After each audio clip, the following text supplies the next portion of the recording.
let's talk about the open chats. Open chats podcast is that one that's in trouble right now. That they're in trouble with the country as it stands, especially or specifically the colored community. I'm going to play the news thingy here, buddy, and you tell me what you think. So let's just listen. I'm going to play the news thingy so that we can hear what was said, actually, right, in regards to this situation. What did they say exactly that has the country up in arms, actually, and people not happy? Growing outrage now over the Open Chats podcast making offensive remarks about the coloured community in South Africa. In a clip of the conversation which has gone viral, the podcast hosts make several racist comments. They suggest that coloured families engage in incest and label the community crazy. The remarks have drawn condemnation across the board, with civil society, political leaders and ordinary South Africans demanding accountability. Both the Democratic Alliance and the Patriotic Alliance have taken steps to lodge complaints. PA leader Gayton McKenzie says his legal team is preparing legal action. The Khaleds apparently chow each other, Chief. Siblings. You don't know. No, but I believe that because Khaleds are crazy. Khaleds are crazy. Crazy in that way. They chow each other. I can say that. I've dated a Khaled, so I can say that. I've dated a Khaled, but Khaled, just know they're crazy mentally, but not to that point, if you're mentally bro. crazy, then of course you'd sleep with your cousin.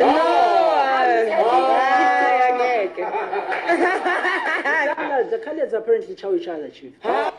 Hell, so the guy clearly says the colors chow each other. That's what the guy said. And then the lady says, yeah, colors are crazy, So, and that was it. And this situation had the country up in arms. Now, for me, this is me.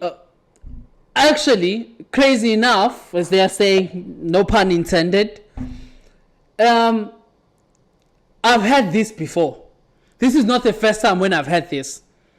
I've had this before. You saying you also had this before? Yeah, I've had this before.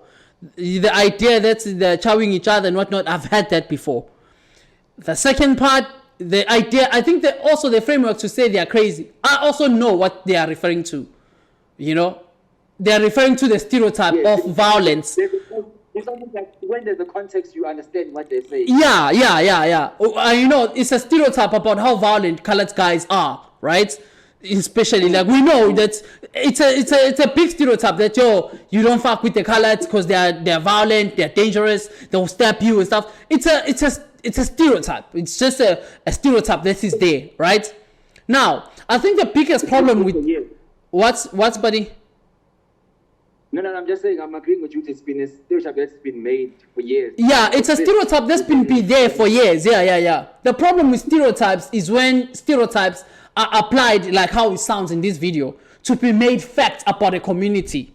Because to say colors are crazy or colors are chowing each other, that's making the stereotype to come alive and being applicable to everybody in the community. This is as good as saying blacks are criminals, right?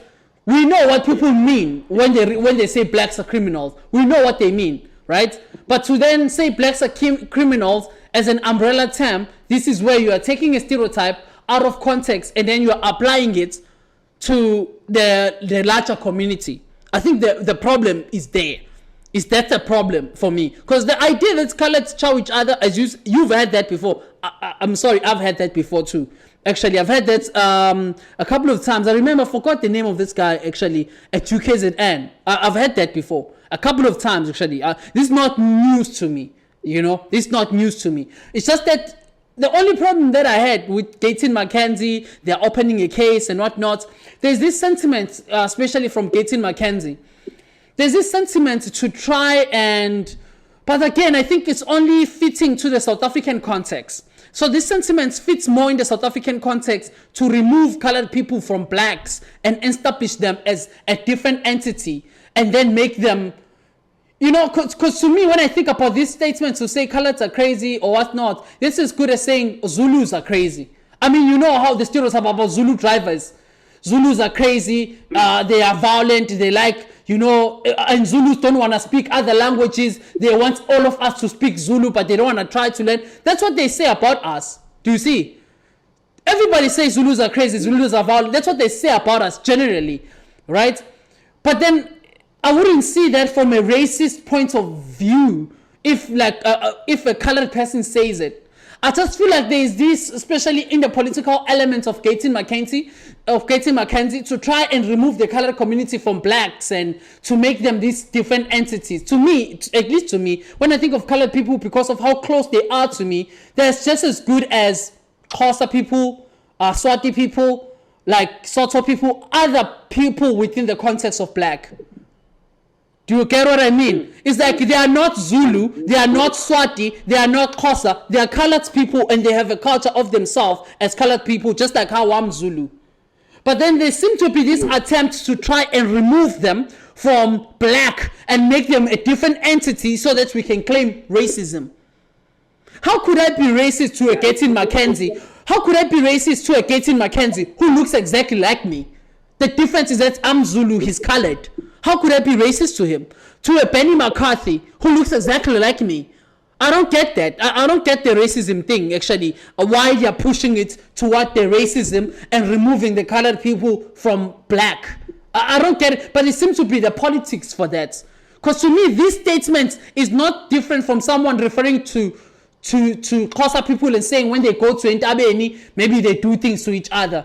To me, that's not different from someone saying that. So I don't understand how would this put in race to say then I'm being racist towards Xhosa people if I was to say a statement like that. I mean, politically, I don't feel like it should have been involved to that extent, to where it is now, where now it involves politics and they opened a case. They opened a case. They went and opened a case. It's very tricky because, okay, one of the things that I'm hearing that we're talking about is, which it brings the question to me, Guti, are we saying now there should be a cap in the conversations that public platforms like my podcast should have about the things that are, that exist generally? Because, I mean, the problem that you are raising is that, Guti, they are bringing in a stereotype and they're making it real. So is there a cap a podcast should have where there are things that they shouldn't be saying? Actually, Susan Poff was saying something like that around the monitoring of our podcast. Is that are we saying now we need to monitor what people say in podcasting? Are we saying, because it seems like that's where now they're trying to take this to, that's where they're trying, because this is a stereotype. JC, you just said when you've had this before. I've had it too. So this is a stereotype. We know it's a stereotype, and it's just being said just like how it's as I said before again, how it's a stereotype to say like Zulu people are like this. They don't want to speak other languages. That's a stereotype to say that. Because Zulu people that I know, they speak other languages actually, especially if they live in Joburg. My family who lives in Joburg, they speak other languages. They understand Tswana, they understand do you see? Because they in that context. So it's a stereotype to say that. So then does it mean those people are being racist to us for saying we want the whole country to speak Zulu, but we don't try? This is problematic for me, actually. I feel like it's just taken out of proportion and being exaggerated, to be honest, for it to be on the news and whatnot. Because also my other question was, what if these guys say, this colored, this guy, because if I was me, I was going to say, these are the coloreds who say that to me. Oh, so-and-so, who's the colored, has done that with his sister. I'm talking about them. Then what? And then what? Then it makes it easy. Yeah, and then what? Yeah, because it doesn't make sense, because it's not like these guys are saying something that you've never had before. I have had this before. What they are saying is not new to me. I've had it before. But I understand it to be a stereotype, just like any other stereotype. Anyway, but that was that when it comes to that. Let's move on, buddy. That was when it comes to that. Yeah. All right. Yeah. Hey, Yazi, I feel like sometimes you add a topic and you don't really think about the topic as to like how far. What? No. Continue. Yeah, like I was. Yeah, this topic that I have here actually. I don't know. Maybe let me not talk about this right now. I'll talk about it in a different segment. I want to touch this one, which I find to be very big and important in this case. Corruption. That's our last point that we're gonna talk about today. Corruption in SA. High shame. You know, guys, all the time I've had black people being defensive when it comes to this. When black people are being challenged about them being corrupt, they have this thing of trying to say, yeah, but white people are corrupt too. Hey, we're going to get to white people. We talk about you. You are corrupt. You are corrupt. Black people are corrupt, buddy. Yeah. Hey, we are corrupt, shame. We are corrupt. We are, man. And, and it's killing the country. A lot, and it is destroying the country. How corrupt we are. I think this is something we need to take accountability for. That we are corrupt, right?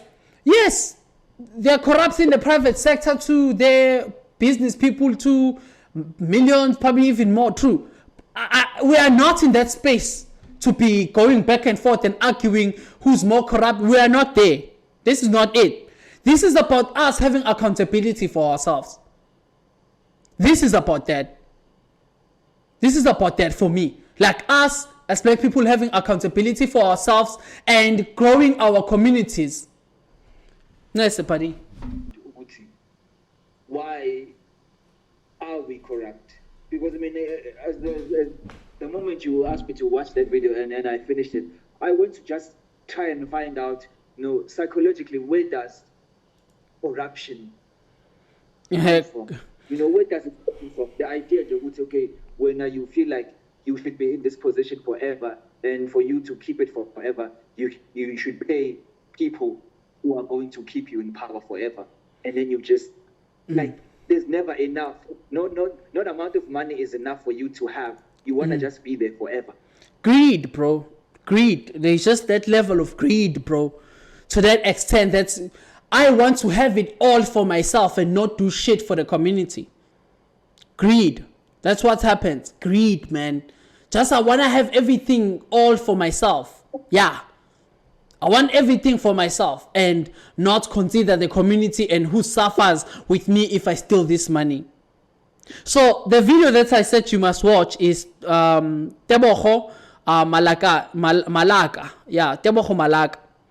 So Tebogo Malaka, who got suspended, but let's go to her before her suspension, basically. So Malaka was under scrutiny for her alleged misconduct at the Independent Development Trust, right? Particularly regarding a 836 million oxygen plants contract scandal. A forensic investigation by the PricewaterhouseCoopers uncovered widespread irregularities in the procurement process leading to her suspension, right? So the journalist investigation that you saw there, the journalist from the Daily Maverick was investigating Malaka's alleged misconduct, right, in the 836 million scandal, the oxygen plant contract scandal. But also, he was investigating private property dealings. So the journalist was looking into Malaka's luxury property deals and potential conflicts of interest in these property deals. So, irregular contracts. The investigation also focused on the irregular contracts awarded during Malaka's tenure, including the 836 million oxygen plants, right? And then, when they see that this journalist from Daily Maverick is catching up on them and seems to get all this information in his investigation, they came up with the bribery thing that I showed you. I showed you the bribery thing. Smooth, please use those photos that I gave you, man, on this.